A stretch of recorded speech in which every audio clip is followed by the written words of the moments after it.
자, 오늘 3번 활동하기 위해서 S단계 1호 교재 준비해주세요.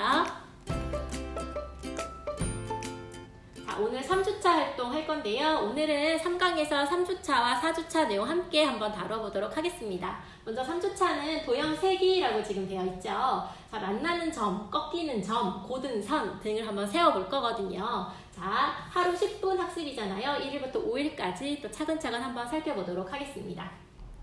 자, 2일차 내용 한번 같이 볼까요? 1일차에서는 만나는 점 세고요. 2일차에서는 꺾이는 점 세기라고 되어 있습니다. 자, 우리 앞에서 했던 거 한번 생각해 볼까요? 우리 선과 선이 만나는 곳, 그리고 선이 꺾이는 곳에다가 점을 한번 표시해 보았었죠? 자, 그러면 여기서는요, 점을 표시할 뿐만 아니라 점이 몇 개인지 그 개수를 숫자로 써야 해요. 자, 1번 같은 경우에도요, 이렇게 선이 3개가 있고요. 만나는 곳에 점을 찍고 그리고 숫자를 써야 합니다. 자, 2일차도 지금 격자 그림 위에 지금 이렇게 선이 꺾이는 부분들이 있잖아요. 자, 이 부분이 꺾이죠? 따라서 이렇게 숫자로 써주는 활동들을 하게 됩니다. 자, 그러면 아이들이 뭐 점을 찾고 그리고 나서 숫자로 쓰는 것이 조금 어려울 수도 있죠. 자, 그럴 때에는 숫자 쓰는 것이 만약에 어렵다라고 하면 엄마가 따로 써주면 따라 쓰는 방식도 좋고요. 아니면 숫자 스티커를 준비해 주셔도 좋습니다. 또는 이런 방법도 있어요. 자, 여기는 지금 이곳에는 2군데의 점이 있어. 자, 여기 4번에는 3군데의 점이 있어. 와 같이 이렇게 역할을 나누어서 하는 것도 좋겠죠. 그럼 아이가 숫자를 알기 때문에 다음 페이지에서는 조금 복잡한 그림이 있을 수 있어요. 그럴 때에는 이렇게 숫자로 힌트를 주시면 아이들이 점을 더 열심히 아마 찾아볼 겁니다. 자, 3, 4일차죠. 자, 이번에는 이렇게 고등선을 한번 세워보는 활동이에요. 마찬가지로 고등선을 이렇게 수를 세웠다면 숫자로 나타내 주어야 합니다. 자, 1번에서요, 이렇게 고등선이 이렇게 지금 3군데 있죠. 자, 그러면 지금 동그라미 표를 해야 하기 때문에 점 사이에 있는 고등선에 동그라미 표를 하고 선의 수를 네모안에 써놓으라고 되어 있잖아요. 자, 따라서 이렇게 3이라고 써주면 되겠죠? 자, 마찬가지로 4일차도 그래요. 4일차도 격자 위에 지금 선이 그려져 있는데요. 자, 이렇게 선이 있는 자리에 동그라미를 그리고요. 그리고 나서 숫자로 또 나타내주면 되겠습니다. 자, 물론 이렇게 하나로 이어진 이 고등선 자체가 하나라는 점 잊지 말아주세요. 아이들이 봤을 때 이렇게 한 칸, 2칸, 3칸으로 보일 수 있잖아요. 자, 그런데 이것은 하나라고 생각할 수 있게끔 지도를 해주시면 되겠습니다. 자, 이번에는요, 5일차에서는요, 점과 선을 모두 세야 해요. 그래서 꺾이는 점의 수와 고등선의 수를 각각 세어서 네모안에 써놓으세요 라고 되어 있죠. 자, 이렇게 고등선도 표시, 그리고 점도 지금 표시. 그래서 각각 수를 써줘야 합니다. 1번 한번 볼까요? 자, 이 자리. 자, 이곳이 이렇게 고등선이죠? 자, 여기 꺾이는 부분에 점이에요. 자, 그럼 점 3개고요. 그리고 고등선 또 3개입니다. 자, 이렇게 아이들과 같이 한번 표시를 하면서 숫자로 나타낼 수 있게 도와주시면 되겠습니다. 자, 그럼 이어서 4주차도 한번 볼까요? 4주차에서는요, 도형 규칙이라고 되어 있네요. 자, 다른 하나를 찾고요. 그리고 규칙을 찾아서 점을 찍거나 선을 그려보는 활동들을 한번 해보도록 하겠습니다. 자, 먼저 다른 하나를 찾아볼 건데요. 자, 이때 지금 1일차에서는요, 나머지와 다른 하나를 X표 하세요 라고 되어 있는데 2일차도 마찬가지거든요. 자, 그런데 둘이 어떤 차이가 있냐면은 먼저 1일차에서는 고등선과 구분선을 지금 알려주고 있어요. 자, 똑바로 이은 선은 고등선이고요. 그리고 이렇게 구불구불한 선은 바로 구분선이라고 약속을 해주세요. 자, 그리고 나서 우리 아이들은요, 주변에서 고등선과 구분선을 찾아볼 수 있거든요. 그러니까 가정에서 아이들이 주변에서 볼 수 있는 고등선 한번 찾아보게 해보시고요. 구분선도 찾아보게 해주세요. 그리고 나서 교재 활동을 하면 훨씬 재미있어 할 겁니다.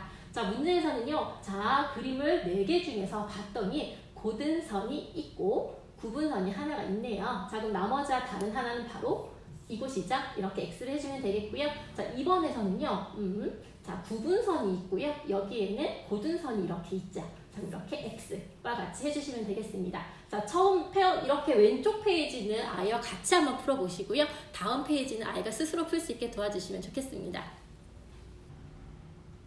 자, 이번에는요, 3일차, 4일차네요. 3, 4일차는 규칙을 찾아서 점을 찍거나 규칙을 찾아서 선을 이어보는 활동을 하게 됩니다. 자, 그럼 3일차 먼저 한번 볼까요? 자, 규칙을 한번 먼저 찾아보세요. 아이들과 그림을 보면서 어떤 규칙이 있는 것 같은지 한번 이야기를 먼저 나눠보세요.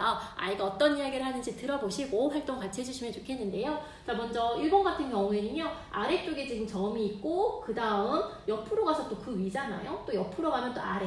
옆으로 가니까 위, 아래, 위, 아래, 위. 그럼 다음은 아래, 다음은 위, 다음은 아래, 다음은 위와 같이 이렇게 표시를 해주면 되겠습니다. 그럼 아이들과 할 때도 이렇게 위, 아래, 뭐 한 칸 옆으로 움직여 볼까? 뭐 이런 표현들을 좀 하면서 아이가 할 수 있게 도와주시고요. 자, 활동을 잘했다면 다음 페이지는 아이가 스스로 문제 풀 수 있게 해주시면 좋을 것 같습니다. 자, 선을 잇는 것도 마찬가지예요. 자, 지금 봤더니요, 위, 여, 아래, 여, 위, 여, 아래, 옆과 같이 이렇게 그림이 그려져 있죠? 자, 이런 그림들의 규칙을 한번 찾아보고요. 나머지를 선을 이어야 하는데요. 자, 1번 그림 보았더니요. 비스듬하게 그렸어요. 아래, 위, 아래, 위, 아래, 위, 아래, 위. 비스듬하게 아래, 위, 아래와 같이 이렇게 그림을 그려주면 되겠습니다. 조금 어려워하더라도 아이가 어떻게 하는지 한번 관찰해 보시고요. 아이가 어려워하거나 틀린다고 해서 절대 당황하지 마세요. 아이들의 반응을 한번 지켜봐 보시는 게 좋겠습니다. 자, 그러면 이제는요, 규칙을 찾아서 그림을 그려야겠네요. 자, 5일차에서는요, 규칙을 찾아 빈 곳에 알맞게 그려보세요 라고 되어 있죠. 그래서 왼쪽 페이지, 오른쪽 페이지를 모두 한번 소개를 해볼 건데요. 자, 먼저 그림을 봤더니 선이 하나, 둘, 셋, 네 개예요. 선이 지금 늘어나고 있죠. 하나씩 늘어나고 있거든요. 그럼 다음엔 5개를 그려주면 되겠고요. 자, 1번입니다. 1번은요, 선이 하나, 둘, 셋, 넷. 그리고 또 하나가 늘어나서 5개를 그려주면 되는데, 이번에는 이와 같이 그려주면 되겠죠? 자, 이번에서는요, 이렇게 동그라미가 큰 동그라미 안에 작은 동그라미들이 여러 개 들어있어요. 그래서 동그라미 개수를 한번 세어보면서 동그라미 개수가 점점 줄어드는구나, 한 개씩 줄어드는구나 이야기를 하면서 마지막에는 동그라미가 하나가 남겠다, 이런 얘기 같이 한번 해봐 주시고요. 자, 3번 같은 경우에는요, 어떤 규칙이 있을까요? 자, 한번 그림을 그려보면, 자, 우리는 왠지 이런 그림이 될 것 같다라는 우리는 느낌이 있을 수 있어요. 경험적으로, 직관적으로 우리는 알 수 있는데 아이들은 잘 모를 수 있거든요. 따라서 이러한 그림이 되려면 어떻게 하면 좋겠는지 한번 규칙을 보면서 이야기를 나누어 봐주세요. 마찬가지로 그림을 그려야 하는 부분이잖아요. 예를 들어 이 부분도 마찬가지예요. 자, 어떤 그림이 와야 할지 그림을 그릴 때에도 처음엔 이 그림이 있었어요. 그럼 처음에 그림을 한번 그리게 해봐 주시고요. 자, 그 다음은 이 자리, 자, 그 다음은 이렇게, 그 다음은 이렇게, 그리고 나서 마지막에 이렇게 그릴 수 있게끔 아이들과 차근차근 한번 활동해 주시면 좋겠습니다.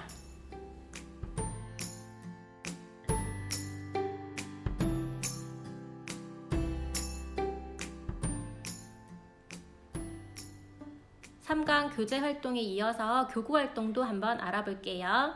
3주차는 우리 앞에서 1주차, 2주차에서 했던 활동과 이어지기 때문에 교재로도 충분히 활동이 가능할 것 같아요. 그런데 4주차에서는 이렇게 빵끈이나 모루, 그리고 플라토 액트북에서 2번의 점종이, 6번의 모는 종이를 이용하면 재미있는 활동을 할 수 있습니다.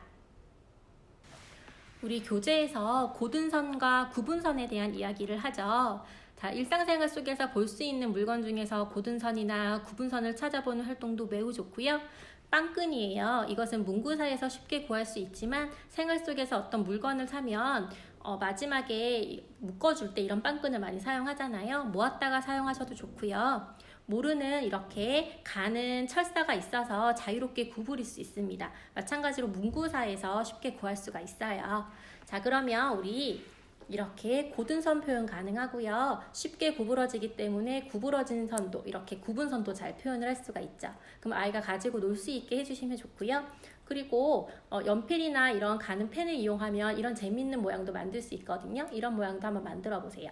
자, 모루도 마찬가지입니다. 이렇게 고든선도 표현할 수 있고 이렇게 구부러진 선 표현할 수 있어요. 구분선도 이와 같이 구분선도 표현을 할 수 있습니다. 아이와 다양하게 구분선을 만들어 보는 방식으로 활동을 진행해도 좋겠죠? 또한 열린 모양, 닫힌 모양들이 나오잖아요. 자, 그럼 이렇게 모루를 이용하여서 예를 들어 이렇게 닫힌 모양을 만들 때는 이렇게 끝부분을 이렇게 마감을 해주면 되거든요. 그래서 이렇게 모양들도 이렇게 한번 만들어 보는 방식으로 이렇게 모양도 한번 만들어 보고요. 그리고 이렇게 이와 같이 열린 모양도 이렇게 한번 표현을 해볼 수가 있습니다. 자, 이렇게 아이들과 가지고 놀면서 플라토에 나오는 개념 얘기들을 좀 해주시면 아이가 훨씬 더 쉽고 재미있게 교재를 풀 수 있어요. 교재에서 규칙을 찾아 점을 찍거나 선을 이어보는 그런 활동들을 해요. 그런데 아이가 조금 어려워할 수 있거든요. 그럴 땐 이렇게 액트북에 있는 점종이와 모눈종이를 이용하여서 아이와 같이 상의하면서 규칙을 한번 정해보세요. 예를 들어서 만약에 점을 찍어본다. 그러면 처음에 엄마는 여기에다 점을 찍을게. 그 다음엔 어디에 찍을까? 라고 하면 아이가 뭐 아래에 찍어요 라고 할 수도 있겠죠. 아니면 뭐 한 칸, 두 칸 내려가서 찍어요 라고 할 수도 있을 거예요. 그래서 규칙을 정하고요. 그럼 우리 그 다음엔 어떻게 할까? 라고 해서 규칙을 정하면서 이렇게 한번 그림을 그려봅니다. 자, 그럼 우리 이렇게 한번 그리기로 한번 약속해볼까? 라고 하면 자, 이렇게 옆으로 이어지는 이런 방식으로 했다라고 한번 약속을 해볼게요. 자, 그럼 이렇게 점을 찍었을 때에는요. 그럼 이제 아래에 찍게 되고 또 그 다음 위에 찍게 되고 아래에 찍게 되고 엄마와 아이가 같이 상의를 했기 때문에 보다 쉽게 규칙을 찾아서 점을 찍어줄 수 있어요. 또는 예를 들어서 이렇게 점을 찍고 여기에 점을 찍고 그리고 또 여기에 점을 찍자라고 한번 약속을 해볼까요? 자, 그런 다음 점과 점을 이어서 선을 한번 그려보는 거죠. 자, 그럼 이렇게 같이 규칙을 정했기 때문에 아이가 좀 더 쉽게 규칙에 따라서 선을 이어줄 수가 있습니다.